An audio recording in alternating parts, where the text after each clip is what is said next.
31-майда Кыргыз-Өзбек чегарасынын Такталелек жеринде эки өлкөнүн жарандары ортосунда чыр чыкты. Социалдык тармактарда тараган видеолордон топтолуп турган элде кыйкырып айтышып жаткандарды көрүүгө болот. Чырга Баткендин Кадамжай районуна караштуу жерде Чечме деген булак талаш себеп болгон. Эки тараптан тең жабыркагандар тууралуу маалымат жок. Учурда жергиликтүү бийлик жеринде чырдын себебин тактап жатат. Өзбекстан тарап азырынча чегарадагы окуя боюнча комментарий бере элек. Өкмөттүн маалыматына караганда Кыргыз-Өзбек чегарасынын 95% макулдашылган.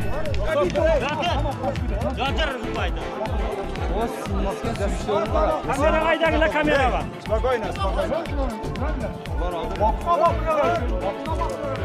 Götür turey. Maaş var, syomka kılыңыздар, telefonu bağlayın. Spokojno, spokojno. Keyin dokument bo'ladi o'zingizga.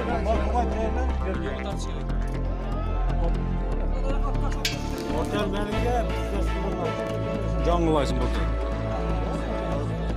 Manga qo'rsa kerak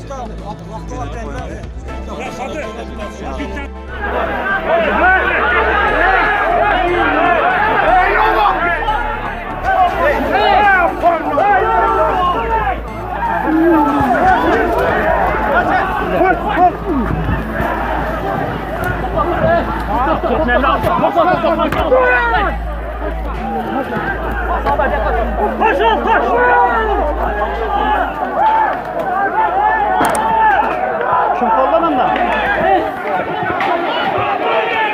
Haydi elin!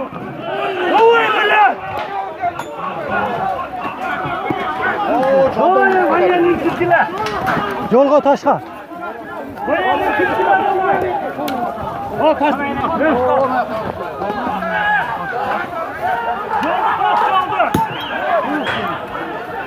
Taş yok mu neyse?